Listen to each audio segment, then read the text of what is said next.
America happening now, double threat. Two storms brewing in the Atlantic. Hurricane Maria threatens those devastated Caribbean islands and the Carolinas.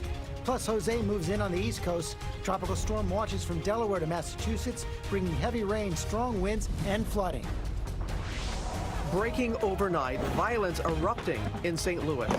Police clashing with protesters, these weapons confiscated, at least 80 arrested. Hands up, don't shoot! Now, the new rally this morning over that acquittal of a police officer in the shooting death of a black man. Terrifying acid attack. 4 Boston College students assaulted while studying abroad in France. A suspect throws chemicals at their faces. They are speaking out this morning. And women ruling the night at the Emmys. Big Little Lies. The Handmaid's Tale! The female-driven dramas taking home top honors. More great roles for women, please. Yes. Thank you. And a record-setting night for Julia Louis-Dreyfus. While diversity... The things that make us different, those are our superpowers. And politics take center stage. This will be the largest audience, period. With one big surprise stealing the show, we are backstage with the big winners. Good morning, America. Good morning, America. Live in Times Square, this is GMA with Robin Roberts, George Stephanopoulos, and Michael Strahan. And we do say good morning, America. It really was quite a night at the Emmys last night. So many big winners. Julia making history with her big win. 6 in a row. The big surprise, of course, Sean Spicer. There he was, rolling right out to shock in the audience. A lot of laughs as well, but boy, it also sparked a very fierce debate online. We'll get into that ahead. But first, we are going to closely watch this double threat in the Atlantic. 2 big storms developing right now. Hurricane Jose could bring flooding and rain to the East Coast. And Hurricane Maria is threatening to strike the hard-hit Caribbean. It's forecast to become a Category 4 storm and could take aim at the U.S. The Caribbean is already, feeling the effects this morning. Our chief meteorologist, Ginger Z, is here and has the latest on its path. Good morning, Ginger. Robin, can you believe it? Here I am talking about 2 hurricanes again. And yes, I think that Jose is the first we want to focus in on just because it's already happening. The images coming in from North Carolina, you can see some of the rough surf that's been impacting some of the Carolina coast there. That is going to move up the East Coast. And tomorrow especially, we've got Jose here some 280 plus miles away from the coast. But you could see 12-foot waves anywhere from Virginia and Delaware up through New Jersey, even Brooklyn. 12-foot waves. Can you imagine the impact and the beach erosion possible there? Tropical storm watches for up to 40, even close to 60-mile-per-hour wind gusts as this thing stays just in our enough offshore. And then we've got Hurricane Maria, and this one really will intensify in the next couple of days, 48 hours really. We'll be talking about its approach to the U.S. Virgin Islands, eventually Puerto Rico, but it's got to make its way through the Lesser Antilles first as it makes those intensifications. And then eventually the big question is, does it hit Florida? Everybody wants to know this, and most of the modeling taking it away from Florida. But we're going to be tracking that just as we track Puerto Rico's impact, and that's where we find our Rob Marciano this morning. Rob, another big one headed so close, up to 15, even 20 inches of rain. It is hard to believe, isn't it, Ginger? Our second major hurricane potentially hitting the same areas in less than 2 weeks. Here in Puerto Rico, they're already shutting down government offices and closing schools today. And for our friends in St. Martin and St. Thomas, I mean, they're still in for survival mode there. Food, water, shelter, they need it. They're passing out blue tarps just to give them something. And there's all that debris over there that could be flying around. So they're begging residents to try to pin that down with heavy rocks, whatever they can. San Juan's been kind of a hub for relief and recovery efforts. That's going to come to a halt as we wait for Maria. We did okay here in Irma, a lot of power out, fared okay, not a direct hit, but now we're looking at the potential for a Category 4 direct hit, and as we know from very recent experience, Ginger, that's not fun for anyone. Rob, we feel so much for those islands, and of course, just to give people perspective, so active this season, we've actually seen the U.S. Virgin Islands, if they see it as a major hurricane, they've never had 2 major hurricanes hit this close to home in any season. So this is really starting to break records. Boy, it sure is. Okay, Ginger, thanks very much. There is high tension in the streets of St. Louis for the 3rd night in a row. Protesters and police clashing after the acquittal of a white officer in the shooting death of a black man. ABC's Kenneth Moten is on the scene in St. Louis. Good morning, Kenneth. Good morning, George. This city is bracing for another day of protests. Vandals hit several businesses. This window already boarded up. You can see the shattered glass here. New demonstrations sparked overnight after the Department of Justice revealed it would not pursue federal charges in that police shooting. Overnight, at least 80 protesters arrested as chaos broke out on the streets of St. Louis. Businesses vandalized. Tonight, we made more than 80 arrests. We confiscated at least 5 weapons. None of them were used. Some criminals assaulted law enforcement officers and threw chemicals and rocks at them. Police say they confiscated these bottles filled with unknown chemicals that were used as weapons against them. Protesters say they're filled with vinegar used to treat pepper spray victims. The violence ignited by a judge's acquittal of ex-police officer Jason Stockley and the 2011 killing of a black man, Anthony Lamar Smith. The officer testified Smith had a gun and told the St. Louis Dispatch his life was threatened. I did not murder Anthony Lamar Smith. I did not plant a gun. I can tell you with absolute certainty that there was no plan to murder Anthony Smith during a high-speed vehicle pursuit. That pursuit caught on a dash cam. Stockley and his partner approached, then chased the suspect who crashed into a telephone pole. Stockley heard saying, quote, "We're killing this expletive." The officer soon opened fire, hitting Smith 5 times. We have to come up with something better. This cannot consistently happen. During the day, thousands peacefully protested. Star Nick Cannon joining demonstrators. At least after these 3 nights of destruction, we know that 120 suspects were arrested. Also, more than a dozen officers injured. This weekend, big concerts were canceled. Singer Ed Sheeran, also the rock band U2, they called off their performances because of security concerns, Robin. Very tense times. All right, Kenneth, thank you. We're going to turn now to new developments in that London terror attack. This newly released surveillance footage may show the suspects shortly before that train bombing that injured 30 people on Friday. A second man has already been arrested in connection with the attack. Our chief investigative correspondent, Brian Ross, is here with more on that. Good morning, Brian. Well, good morning, Robin. The investigation has taken some surprising turns of great concern this morning, as police in London are investigating whether the bomb that went off in the subway was meant to be something not seen before and perhaps much more dangerous, an explosive designed to release deadly chemical gases. This morning, the focus is on one of these row houses in the London suburb of Sunbury-on-Thames. What police believe may have been the very unlikely location of the bomb factory. The home is owned by this elderly couple, Penelope and Ronald Jones, honored by the Queen for serving as foster parents for young men, including some from Iraq and Syria. An 18-year-old man who lived in the foster home is now under arrest, and surveillance footage made public overnight appears to show a young man leaving the foster home just 90 minutes before the attack, carrying a white bag, which police believe may have contained the bomb that went off in the subway Friday morning.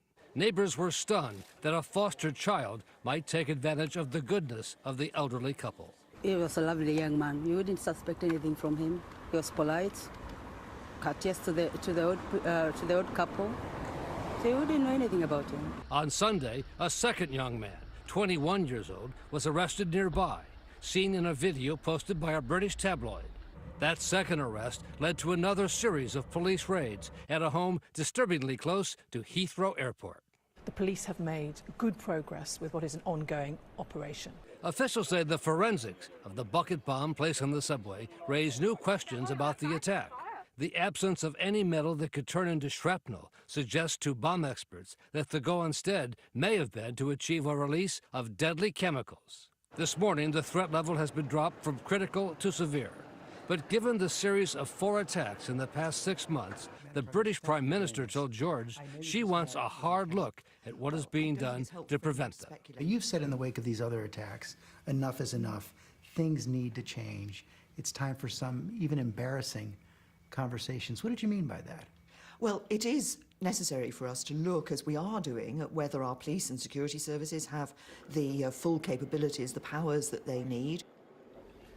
One big break in the case is the fact that the suspected bomber was captured alive, apparently as he tried to flee the country. This morning, police will be pushing to learn more about the plot and the bomb, whether it was intended to be a kind of gas attack So far, no chemical residue has been detected, Robin. ISIS is claiming responsibility. What officials saying about that claim? That is true. They're taking that claim very seriously. They want to know if ISIS somehow directed these two young men, both refugees who came to Great Britain as foster children. All right. Thank you. Yeah, and the Prime Minister also said we have to find new ways to crack down on the way the internet spreads these ideas. We're going to get into that coming up. She is one of many world leaders coming to New York this week for the UN General Assembly, including President Trump back home at Trump Tower as he prepares for a packed week of diplomacy, meeting with a host of foreign leaders, delivering his first address to the UN tomorrow.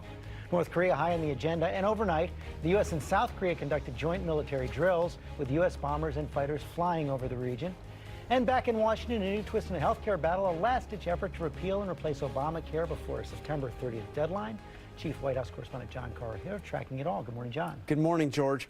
President Trump quite literally takes the world stage this week, appearing before the United Nations, an organization he once declared is not a friend of America. President Trump is back in New York, familiar territory to be sure, but for him, an entirely unfamiliar forum. His debut before the United Nations, a chance to address world leaders highly skeptical of his America First agenda. The speech is a tremendous opportunity, obviously, to reach so many world leaders at the same time. As a candidate, Trump harshly criticized the UN as anti-American. The United Nations is not a friend of democracy. It's not a friend to freedom. It's not a friend even to the United States of America. No issue looms larger this week than North Korea. The Trump administration seeks to rally support for pressuring Kim Jong-un to give up his nuclear weapons. If the United States has to defend itself or defend its allies in any way, North Korea will be destroyed. And we all know that. And none of us want that. None of us want war. Overnight, the U.S. and South Korea conducted joint military drills in the face of North Korea's defiance. Over the weekend, the president took to Twitter to hang a new nickname on North Korea's Kim Jong-un. I spoke with President Moon of South Korea last night, asked him how Rocket Man is doing. Long gas lines forming in North Korea. Too bad. The president's days this week will be packed with meeting after meeting with world leaders. It's been called the diplomatic equivalent of speed dating from hell. While he's toned down his criticism of the UN, he'll still issue a challenge. The United Nations has to reform to meet the goals and objectives laid out by the great Secretary General there and to be true to its charter. One of the biggest questions facing the president this week is what he'll do with the Iran nuclear deal negotiated by President Obama.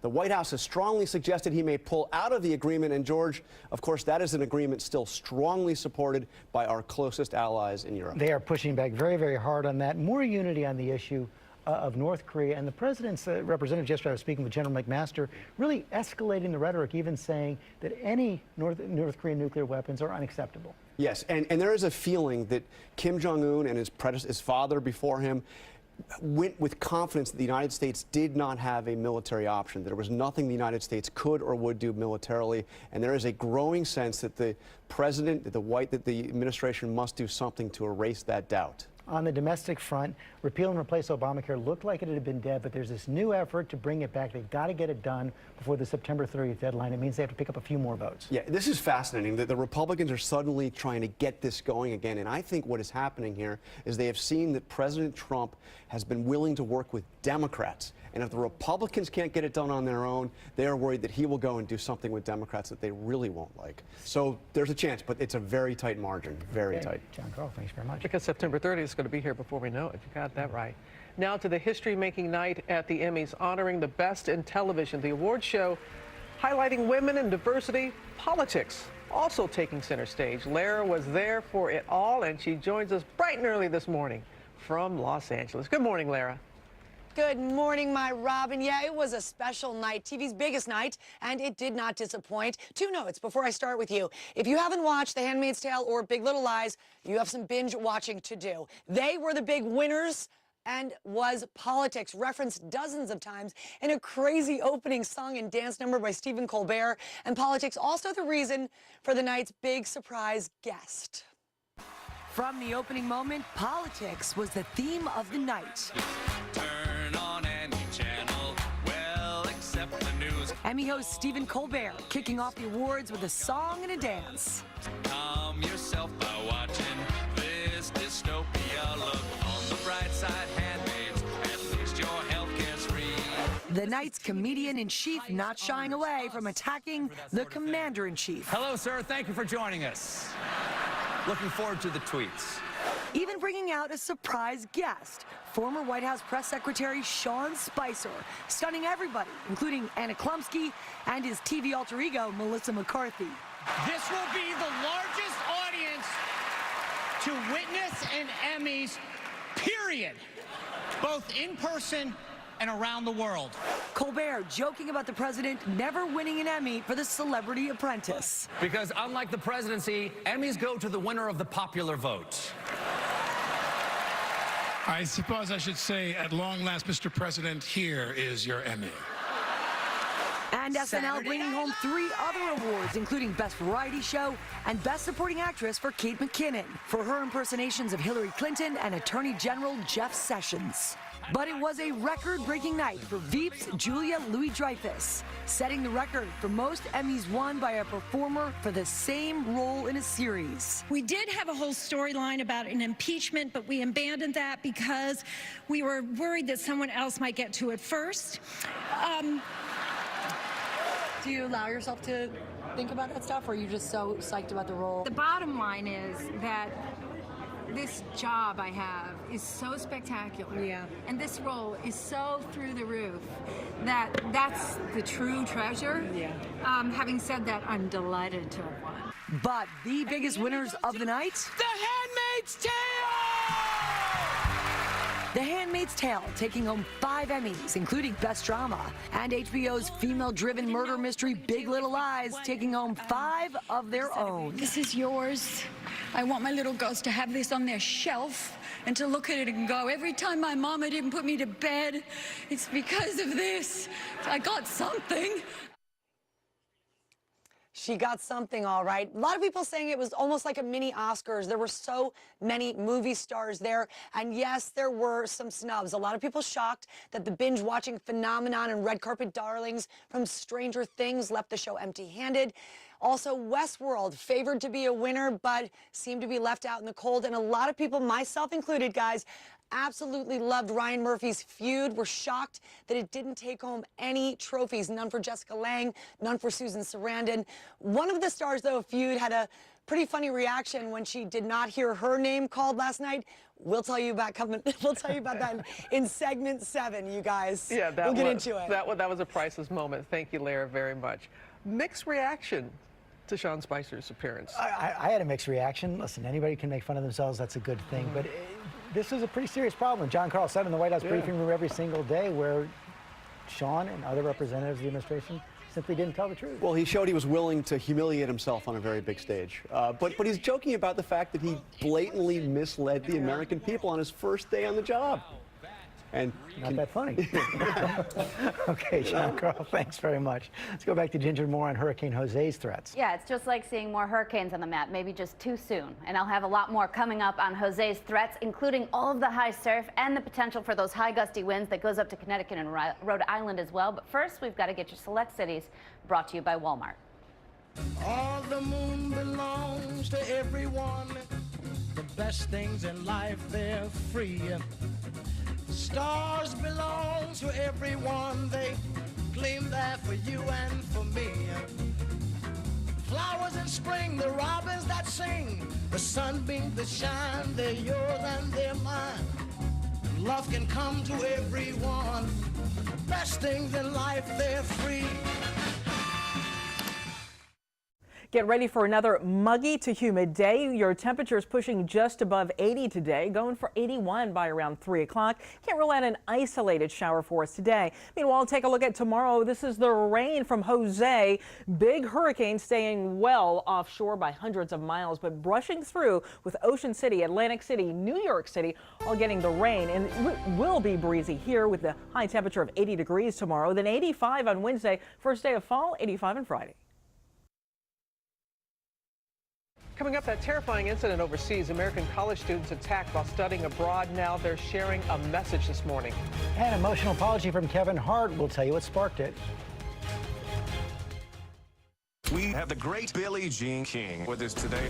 You girls are renegades. We're trying to prove women should be respected equally. I could beat Billie Jean King. I could beat any of those women. We're all putting our careers on the line for this. I just want to thank you for your bravery.